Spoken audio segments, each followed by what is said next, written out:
everyone and welcome back to my Settlement Mode playthrough for Fallout Wasteland Warfare Season 3 Episode 2, and the people have spoken. We are spending our caps from last time. We ended with 666, which is what we started with, but we got 200, spent 200. We're going for a relatively cheap upgrade this week. There was quite a lot of consensus between either lights or, what was the other one? The armory, but by 2 votes, as of time of me recording this, lights have won, so they have spent the week putting some spotlights installed in New Hope so that hopefully the mistakes of Night of the Ghouls from Season 2 is not repeated again. So that is 120 caps spent, which does mean even if we lose today, the loss will cover what was spent. So that's pretty good. That means we're banking a little bit. That might mean some of the more expensive options become more enticing. And as always, within the hour of this going live, the vote for next week, or to vote on what they spend the next week building and before the next episode, will be up, depending on how many caps we end this episode with as well. If you want to make sure your vote counts, ideally get it within 48 hours of the video going live. The schedule's kind of worked out that if I want these to be every Friday, I have to record them on the Sunday. So it gives you 48 hours, which I think is pretty good to get your vote in. Before we get started today though, I have finally remembered, we definitely didn't do these last time just because I forgot. Because of our upgrades at New Hope, we can do 2 explore cards and reroll one if we don't like it. So we're going to do that this time. Let's just pretend the bear was such a pressing issue last time that we didn't have time to do any exploring. So I'm just going to cut randomly, draw one here. A caravan game. The card players seem honest and friendly. Probably. Choose how much to gamble up to 100 caps. Can sell items in this pool. The amount is now considered spent. And then you either test int to gain 3 times the stake. Oh, I see, with negative debuffs. Well, I always say it's the Sole Survivor doing these. His int is 7. So we could just do a base test to gain 3 times the stake. That's 300 caps. Or you could do -4 to gain 4 times, but also get 1 damage because I presume they get mad at you. I'm going to gamble the 100 caps. This is the kind of thing where we need like a vote on it, but I can't do that live. So I'm going to gamble 100, but I'm just going to do the base test with no debuffs. Although I could get double my money if I do it to a +2, which is a really safe bet. I'll take the safe bet. So +2 in puts him at 9. So as long as we get a 9 or less. We got a 6, so annoyingly we would have got 3 times the stake, but I just got us 200 caps. Well, 100 on top because of the 100 stake. So that's 100 extra I'll need to make a note of in a second. Then let's pick for our other one. This one. Fiend Gang. The locked crates are useless to them. They promise they saw a manifest declaring what it is you want in the box. If you trust them, discard 1 item now as payment, then test luck +2. No, I will not be trusting the fiends. I will draw 1 random item. I did not look out the item deck, however, so I'll need to do that in a second. So I'll BRB. So I looked out the Wasteland deck that we've been using, but just to also quickly go over who we're using before we show deployment and hear what we're doing today. Bringing all the characters that have decent computer skill for reasons you'll be about to hear. So the Scavenger's staying at New Hope this time, but we are bringing the Sole Survivor, Dogmeat Scout, Pennyworth, because this is all about him this time, the Settler, the Free Tech, this is the model we used to demonstrate the Free Tech now because he got some clothes, and who we're calling John/Jonathan, but they are using the Sturgis stat card and model. As far as extra gear from our pool that we're bringing, the Free Tech has been given the sturdy metal armor to try and make him a bit more survivable, because again, his hacking skills are needed. The Sole Survivor will not be represented by this, because he is bringing some T45 power armor. Not the T60, just because one of the T45s has a sword, and he has a sword. I'm going to test him being a bit more aggressive in close combat. I think that really is his forte, because he has that strength 7, which is ridiculous for a human. So we're going to try that. He's going to get in there with Grognak's sword. And I think that was it as far as special gear. The rest of it isn't really required, because we just need a lot of armor break. And the hunting rifles and whatnot kind of handle that themselves. So does John's 44 revolver. So yeah, that covers our setup. So, what did we find as a result of that other Explore card? We have found 6 Legion Denarius. Well, I just got us another 24 caps. So honestly, I'm very pleased about that. Let's hear what we're doing today. Quest name, an upgrade for Pennyworth. A win will result in 200 caps, and an upgrade for Pennyworth, a loss will result in just 120 caps. Quest overview. After so many months fighting for survival, New Hope is finally facing the harsh realities of the post-apocalypse and the dangers it poses to their home. New Hope needs to seek out new ways to defend itself from its enemies, that much is clear. First on the list is Pennyworth. A nearby factory has enough spare parts to upgrade the loyal household Mr. Handy into a combat-ready Mr. Gutsy. It's worth the risk to get in there and get it done. So you will have just heard an overview of what we're doing today. We're here to upgrade Pennyworth quite significantly, and it should make a massive difference to the general power level of the party. So this is an important one to succeed in, and you'll have seen a quick overview as well. But let's go over more specifically where there is enemies. We have ourselves a bunch of battered Protectrons. Battered Protectrons have slightly lower stats and armour than your standard ones. They should be easier to take out. A little bit gun shy from trying to take down 3 of them last season and barely. I don't think we actually did succeed. So there's one battered Protectron here, one here, and one up there. But then there is a full power utility Protectron right here, equipped with a nail gun, which loves shattering armour. So normally the way AI works for Protectrons and battered Protectrons is they just wander aimlessly unless they get shot at.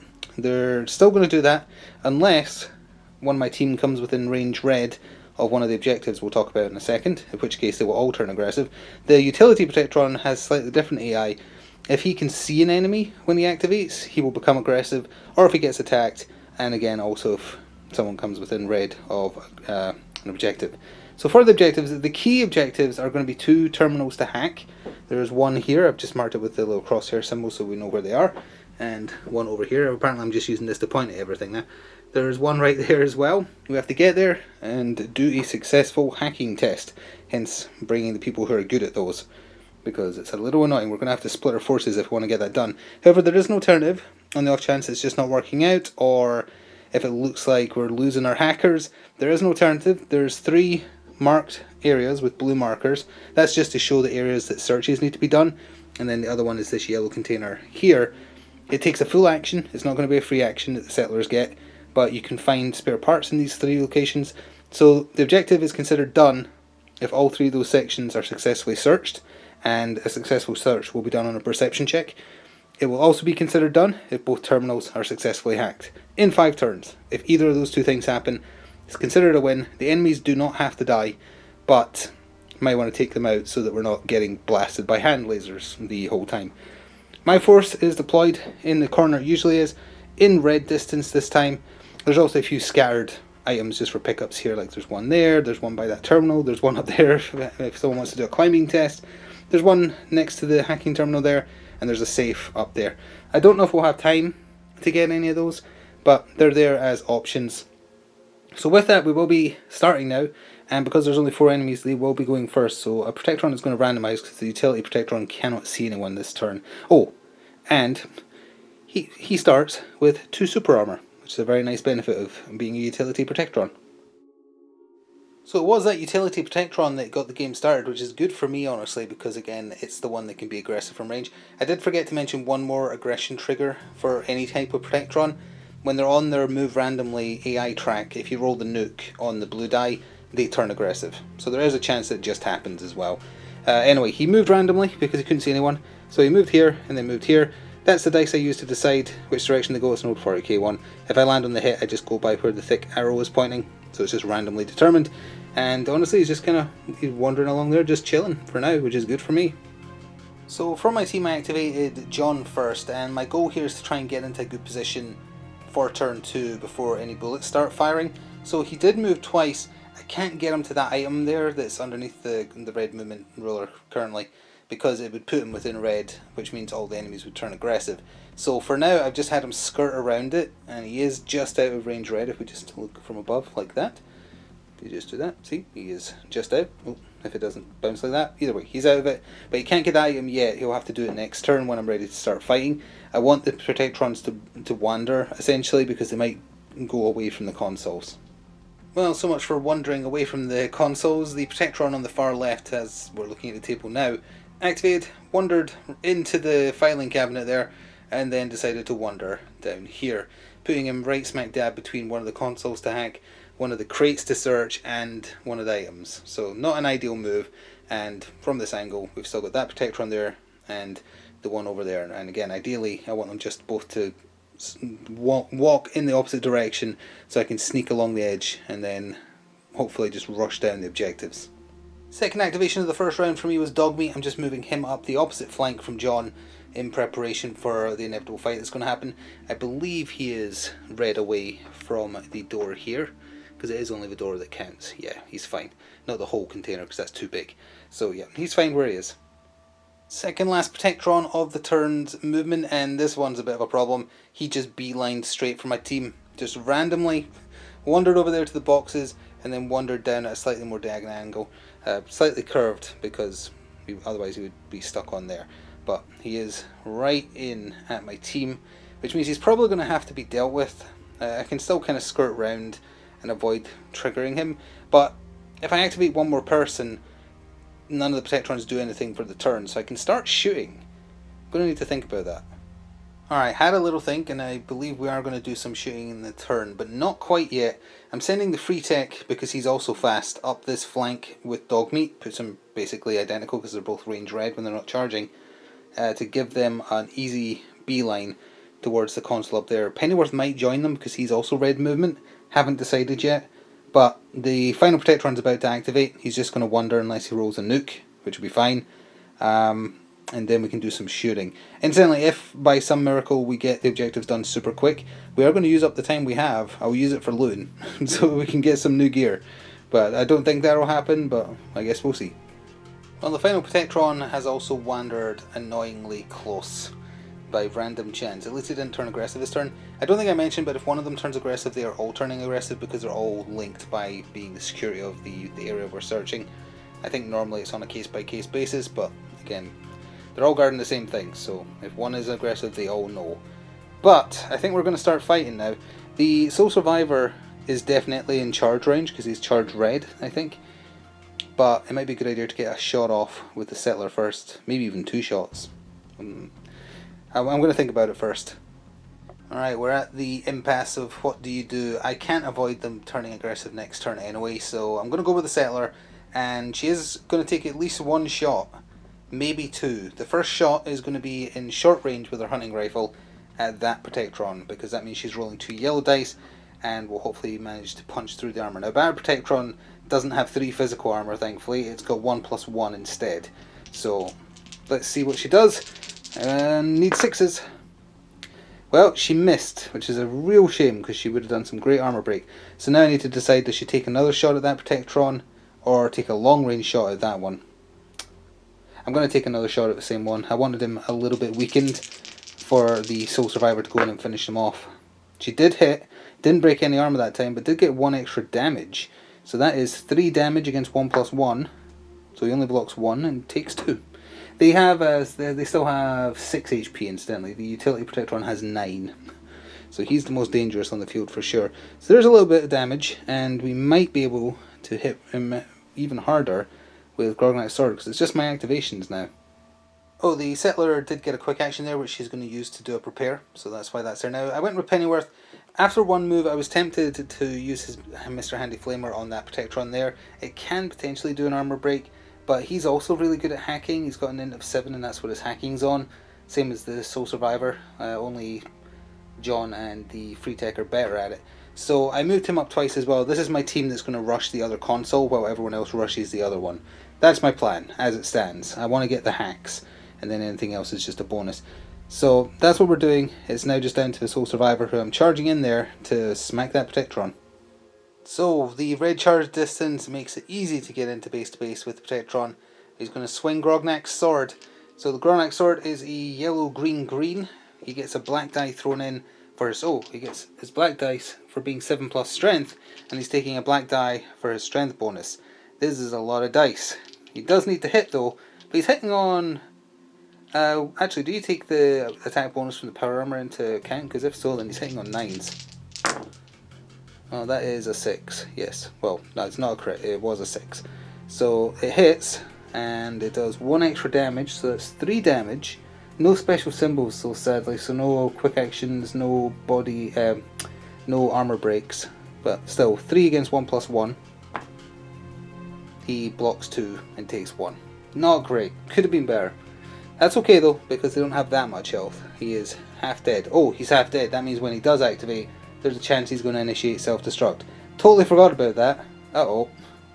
So as we draw the event to see what is taking effect in turn 2, it actually will not be the potential self-destruct for that Protectron. They have to be below 50%, not at 50%. So it needs to be at less than 3 HP, essentially.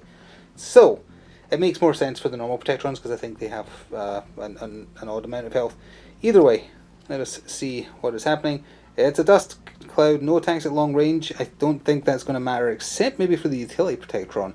So to make sure I remember it this time, I'm going to leave it in obvious position because it matters, or it might matter this time.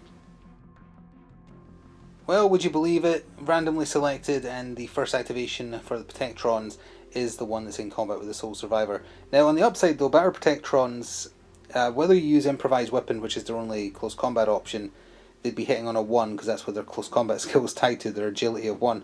The other option is just to use their hand lasers, of course, but then you take a negative to that, which also puts their range skill, which is tied to endurance or something, I think. Hang on. It is tied to, no, sorry, perception. That makes much more sense. Which would also bring it down to a 1. So no matter which way you look at it, he just needs a crit to land a hit. And he's rolling more dice if he uses his hand lasers. So that's what he's doing. So, crit. Nope, thankfully. And crit. Also nope, I think that was a 6 and then a 9 there. Oh, hang on, 6. Wait, no, 9. Okay, 9, 8, 7, 6. He still missed. That's fine. Now, on either one of those attacks, it could trigger the old prepare here. Do I want to risk that? She accidentally shot someone last time. She won't do that again. What's the chances? And it's a short range shot, so it still applies despite the dust cloud. So with +2, because she's shooting into combat, this is on an 8. Although it would come back down to a 6 because it's on a prepare, or a quick action. And she missed. So it doesn't matter anyway, but that goes away. Alright then. So I think for my first activation I'm going to try and finish what I started. I know he's already activated, so the Protectron isn't really a risk this turn. I want to try and tie up this one in combat as well, now that I know they're really bad at close combat. So we're going to go with the Sole Survivor, 1 less black die because there's no charge bonus, and hitting on 9s, and even if it wasn't, it still comes down. It's only the 2 base damage though. Does the bottle cap do anything with Grognite Sword? Yes, it gives him a quick action. Okay, and thanks to using that sword, he has quick action, movement, and charge. That could be important. Alright, he only blocks with his super armor, so he takes 1 more damage. So now we would start testing for self-destruct. I do still have that quick action to fall back on, so he'll just do another attack then. And unfortunately it was a crit fail. Can he do quick action attacks? No. There's not really anything else he can do with it, so yeah, that's his turn. The full power utility Protectron was randomly selected to activate for the AI enemies, and thanks to him going a wander in turn 1, he could only really just walk towards the threats in turn 2. He is going to be a danger next turn for sure, and he is blocking one of the search spells if I decide to go that route. His nail gun is range black, so he will definitely have some targets going forwards. So I'm going to move the settler up to where you can see her yellow, but that is after taking a shot into this combat again with the proper normal action. So this is on an 8 and it's short range, so it works despite the event. She got a crit with double armor break, so it's going to be 1, 2, 3, 4. So 1s and 3s is the Protectron. She did hit the Protectron. She broke his normal armor, so just his super armor applies, which means he takes 1 damage. Okay, that is him up to, oh, it's up to 5 actually, so we can just flip that 2 over. He has 1 health remaining. That's annoying, because I want to remove him before he has a chance to explode. So for her other action though, she is going to move there. I want her to be the closest visible threat, so that Protectron, who has a 50-50 chance of activating right now, will go after her instead. And of course it was that Protectron that activated the 2 of them. Range green is the short range for the hand laser on a Protectron / batter Protectron. He can see her. The other is a bit too far around the corner, so he'd have to move first, so he's going to take 2 pot shots at her.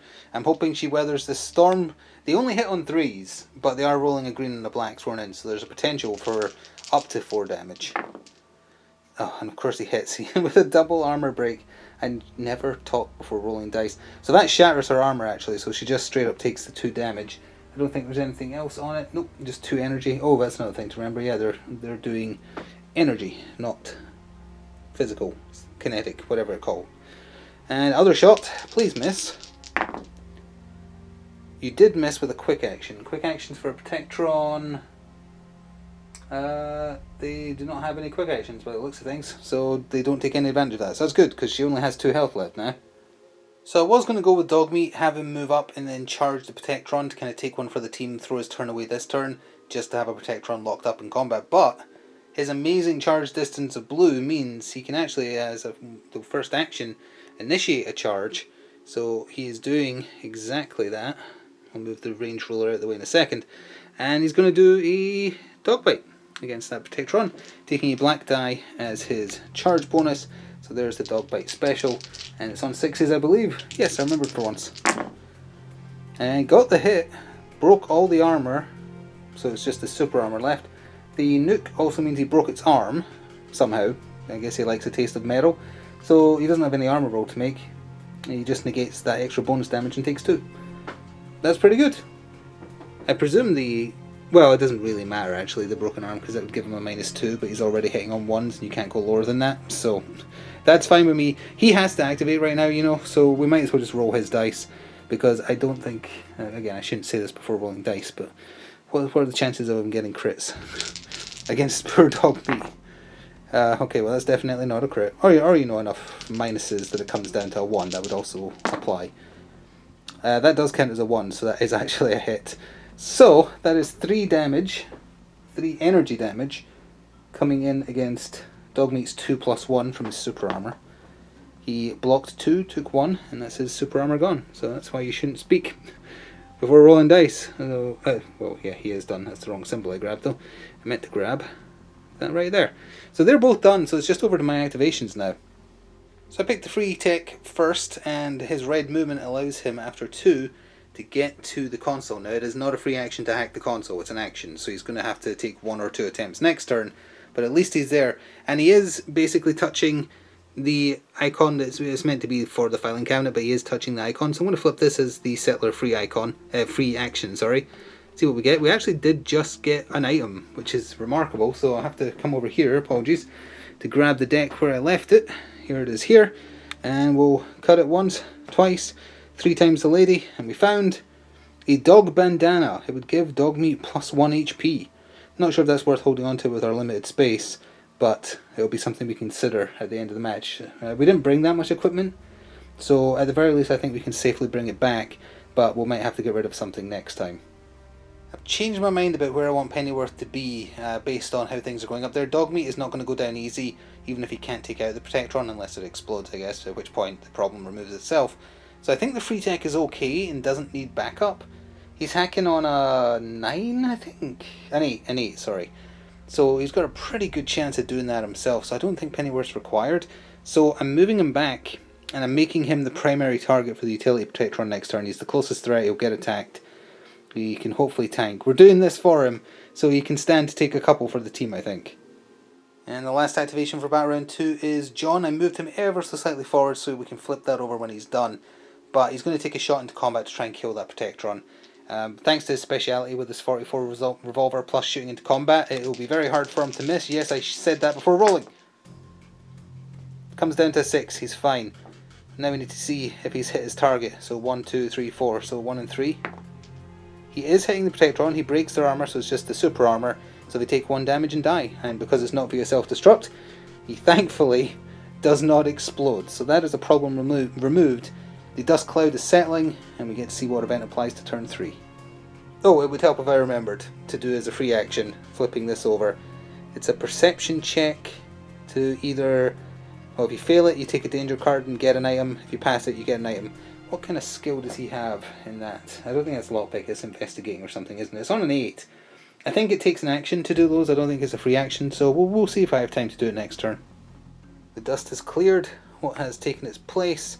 It's going to be Black Mountain Radio. So that's Ubiquita, or whatever it's called. Again, the mad super mutant, aka nothing. Alright, while an insane super mutant blasts words over the radio, the AI is activating that Protectron. Now it's 6.5 dozen who's closer now between the settler he was shooting at before and where I left Pennyworth. We're going to go with what's more thematic. He has his target, he's going to shoot at his target. It could end badly for me, that's fine. I feel like he wouldn't randomly switch targets. So, 2 attacks, and it's needing 3s. Thank goodness that's a miss. The settler may yet get a turn. I spoke too soon. Oh no, I really spoke too soon. So that's 4 damage coming in against 1 armor. So no matter what is rolled on the armor die, she is down for the count, unfortunately. Alright, that's a 1 gone from each side. And that was the second shot. Yeah, that was the second shot. So he is done. He's not going to shoot at Pennyworth this turn. So that's okay. She was there to buy time. It's not imperative that the enemies die, so I can accept that. So it seems like a really good idea to get that utility Protectron stuck. So I went with Pennyworth. He's within charge distance very comfortably because his normal distance is red and his charge is green or blue. Either way, he's definitely making it in. So I'm going to take some shots. There's very little chance of him damaging the utility Protectron. He has 2 super armor for a start, which he can use across the first 2 attacks. And he has 4 physical armor base. Anyway, black charge die thrown in and needing 6s. He missed anyway. So, actually, I'm just curious. Yeah, he wouldn't have taken any damage anyway. So, that's fine. He's there to tank hits and stop the utility Protectron shooting my hackers. Well, and of the other 2 Protectrons left activated is the utility one activating.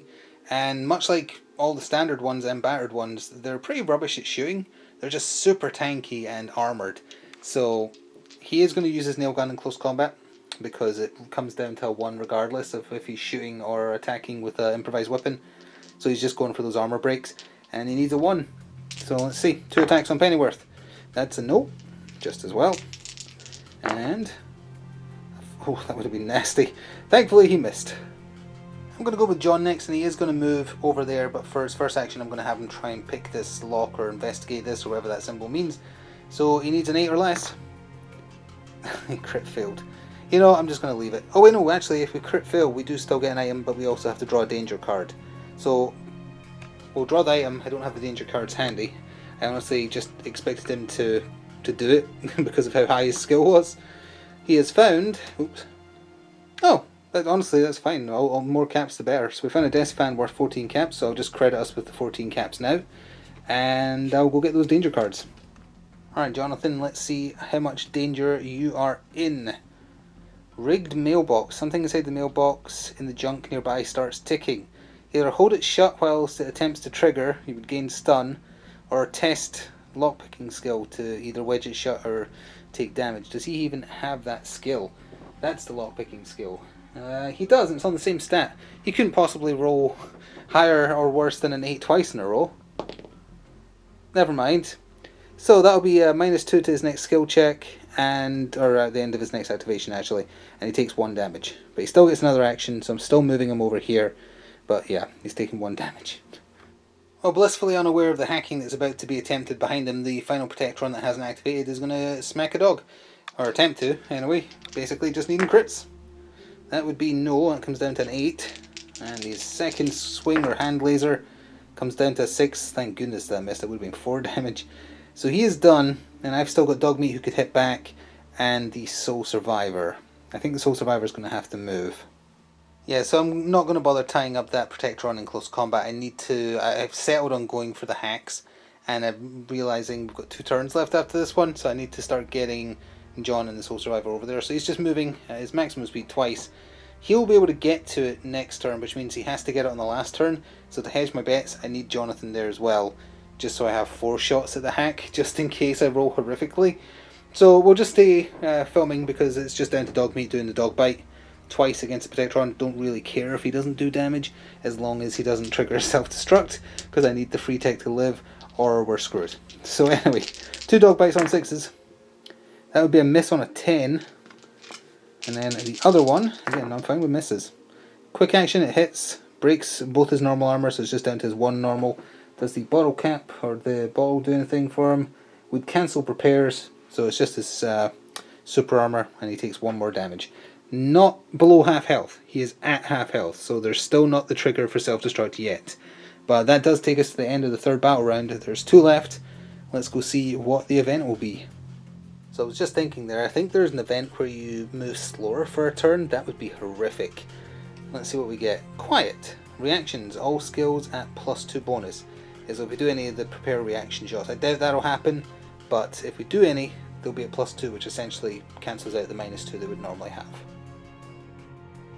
Alright, round 4, the penultimate round, and it was the Protectron not tied up in combat that was randomly selected to go first. He moved up just so he could get a short range shot into the sole survivor's back to try and chip off some of that armour. It means he's hitting on 3s now, also, not 1s. And he crit failed. Well then, you could come work for us with those kind of rolls. So I was just measuring some stuff out there. I'm going to go with the free tech because I need to know he succeeds. It is feasible, thanks to being on a bigger base in power armour, that if he needs to, the sole survivor can get over there, that he would get one shot at hacking on the final turn if the free tech is about to fail 8 or less twice. So let's see. He did it on 1. Perfect. So he has successfully hacked this console. I'll remove that marker in a second. That means we're 50% of the way towards what we need code-wise to upgrade Pennyworth. We just need the one that's hiding in the corner over there. So that means he has an action left. Given that he moves red, he could move there.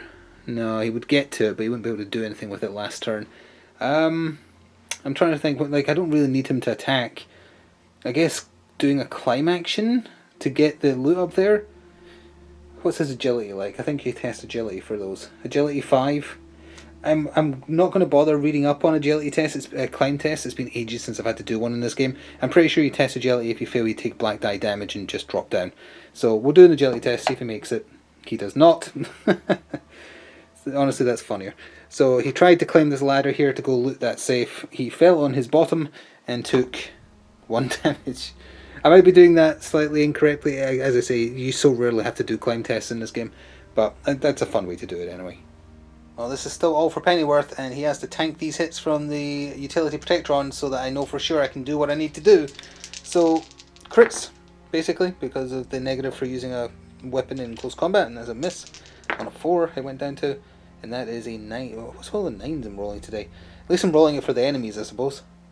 So again, just to make sure I've got everything where I need to be to have the maximum number of chances to hack that console in the final turn, I went with the sole survivor, moved him up yellow twice, and sure enough, yes, he's right at it, so he can do it. John will probably not make it, which means he'll only have 1 chance to hack it in the final turn, but that means 3 in total, and I think they're both 7 and 8 skill, or both 8, so hopefully that should be fine, because the only other option would be to pull Pennyworth out of combat, and that's like a last resort. Alright, this is what I wanted. The last Protectron for the turn that's left that hasn't activated is taking swings. He is not activating below 50% health, so no check to see whether he self-destructs. I'm hoping the dog meat will then go on to kill him, because otherwise it could be bad, but hey, on crits. Oh, he actually, oh, okay. Nothing for the bottle cap as far as I can tell, but he breaks one of dog meat's armor, so dog meat's got 1 left. He's got 2 and 2 for physical and energy. He doesn't block any, and takes 2 damage. I did not see that coming, I'll be honest. There we go. So that was his second hit though, right? So the first one missed. So dog meat still has 3 health left, so he's fine. It is just my team now. I might as well just do dog meat's bite back right now. So that is yellow, green, blue. No extra dice. On 6s. Comes down to 7. Not good enough. 7 comes... Okay, that does hit. Double bottle cap. Reaction, so it's just 2 damage versus 1 plus 1. Fully blocked it. That's fine. That means he's not doing a self-destruct check in the final turn either. So we can cover my final 2 activations of the penultimate turn. John moved up twice. As I say, he is not close enough to the console to initiate a hacking attempt, but he will be able to do 1 in the final turn. So it's just over to Pennyworth, who's going to take some swings at that utility protectron. Just the yellow die. See, this is why he needs upgrades. Hitting on 6s, I believe. Yes, which means that's a miss because that's 7. And that is a 6 with 1 armor break, so that brings his physical armor down to 3, so 2 damage against 3 armor. He blocks all of it. Because it was a successful hit though, I believe it does ping off one of his super armor, so which I was forgetting to take into account. So he actually had 4 plus 1 there, which is scary, but I think that pings off of one of it because it's been used for a successful hit. And that takes us to the event that will be carrying us into the final turn. I don't know if an event card exists that will make like skill checks or specifically hacking attempts harder, but if there is such a thing, we better not get it now. Let's see, let's go for this one as I make a mess of the pile again. It is Helios 1. The first range attack each model makes this turn suffers a -2 penalty. All the attacks, oh actually no, one of the Protectrons is at range, unless he's, probably charged Pennyworth actually. So it's not going to matter. I don't think we're going to be doing any shooting, but good to know. So the final turn of the game started with the Protectron that was not in close combat, and this is where you kind of have to use your discretion about what they would do, given that they would be a -2 penalty if he just stood and shot and he'd be shooting into combat. It seemed like the smarter option was, despite only charging yellow distance because Protectrons are slow, or battered ones are anyway, he did make it, so he charged in, because that way, yes, he's still only hitting on a 1, basically, but he rolls a bunch of extra dice. Along with his black and green, he's getting a green for outnumbered, and a black for his charge bonus. So he's essentially doubled up, which means he could do a lot of damage to Pennyworth if this hits. And of course it did. Of course it did. That is 4 damage, and he broke 1 armor. So that is 4 damage against, it's energy, isn't it? So he's only got 1 energy armor left. Which he did block, so he blocked that basically. Pennyworth took 3 damage right there. This is why you need an upgrade. Because a battered Protectron, of all things, can do almost half your health. In fact, technically, well, like 3.5 is half his health. So yeah, that's pretty nasty. So no matter what else happens out there on the battlefield, I need to know that we win. So I'm going with the sole survivor, and he's going to initiate an attacking attempt on the other terminal. His skill is on a 7, and he can do it twice. So 2 hacking attempts. Well, there's a crit fail. Come on now, come on. 7 or less. Let's do this. That's a 9. Oh no, that means it comes down to not Sturgis, Jonathan having 1 attempt, and then, assuming he survives, Pennyworth can do a breakaway. Oh no, then he can't. Yeah, it just comes down to John/Jonathan. He gets called Jonathan if he does bad. Well, while we all ponder the horrors of that, the utility Protectron is activating now with a green die thrown in for outnumbering poor Pennyworth. And I don't know how this is going to go, but he still needs 1s, which he does get, thanks to that minus. And he's doing physical though, yeah. So that is 2 damage versus 2 physical armor after that reduction. He doesn't block any of it and takes 2. I see. So that puts Pennyworth at what, 5 of his 6 health, right there. Was that 1 hit? That was 1 hit, wasn't it? So he gets another one. Robin gets another shot, unfortunately. He failed. And the quick action on a utility Protectron does nothing. Perfect. Well, it all comes down to this. John has to use a move to get into the console. His skill is higher though. His skill is 8? Yeah, 1 better. Ooh, here we go. Oh, thank goodness. Barely. The console is hacked. We have what we need. We'll play out the rest of the turn. I think, well, we only really need to play out, does the Protectron take out dog meat, and then I'll try and get one last bit of loot with the free tech. Pennyworth doesn't really matter, he can run away. So we'll cover that, thank goodness though. So just as a matter of note, does the final Protectron hit my dog for no reason, because we have won the day. Not on a 10, coming down to a 9 you wouldn't, but that would have been a very scary amount of damage. And a fail, so no you didn't. So now we just need to do a climb action with the free tech. So I'm just going to do it the same way again, so at least we do it consistently, even if it's wrong. 5 or less. He made it. So he does a climb at 1 size less, but that's still enough to get over here. And we just care about... Oh. I see. Well, you know what? That's fine. We end with a victory though, so let's go over how that, what that means, and what our final tally is for caps, because we actually earned a bunch there from finding some spendables. So down to the wire there a little bit, but we got the job done. There is the 2 bits of equipment we brought on the mission, there is the one we found. We have more than enough room as a result to take it back, but next time we are going to have to decide to dump something, I think. Just based on, well, we can store 5, take 5. We might still be okay because unique items don't count to that tally. We'll have to see, but that's for next time. Caps wise though, we get 200 for the win. We got 100 extra for completing that Explore card. We got 24 for the Legionnaire's coins and 14 for the Death Fan, which means we're ending today on 884 caps. That is a lot. So within the hour of this video going live, there should be a poll in the community tab on YouTube with the list of things we can potentially buy this week and have New Hope have ready for next time. And yeah, go decide what you want to spend them on. And not spotlights and not barricades, they'll be gone because they're already built. But more importantly, as a result of completing this mission, the good old Pennyworth here, the model that's represented him thus far, is no longer being used. He has been upgraded to a Mr. Gutsy. Now you remember last time we actually found a hat for robots that was completely by chance. It wasn't set up.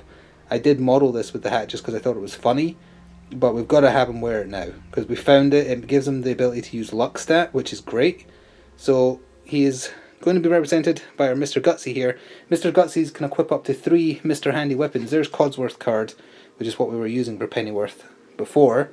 Here is the Mr. Gutsy card we are now using for him. So you'll see, hopefully, he has a couple of bits more health. His armor is technically better because it's super, and he has 1 more energy defense. He can equip 3 weapons instead of just the 2. And he does have a chance once per game of getting a minus to his next shot if he gets hit in the eye. That's his only downside. So we'll be selecting weapons on a per mission basis. He is customizable now. So he still has access to the buzzsaw and the flamer that Pennyworth had before. But thrown into the mix now as options is a Mr. Handy laser and a Mr. Handy SMG. So there's some more options that we'll get to pick from. This card, no longer used for him. Pennyworth has gotten strong. And on that note, thank you very much for watching. I sincerely hope you enjoyed. Go cast your vote for how you think the cap should be spent on prepping New Hope for the dangers that await later in the season. And I'll hopefully see you in a week for the next one. And as to say, try and get your vote in within 48 hours, just to make sure that it counts, because I'll probably record on the Sunday. If you want to show your support for what we do here, consider becoming a channel member or pressing the thanks button. It greatly helps out, or just pressing the like button helps too. And until next week, ta for now.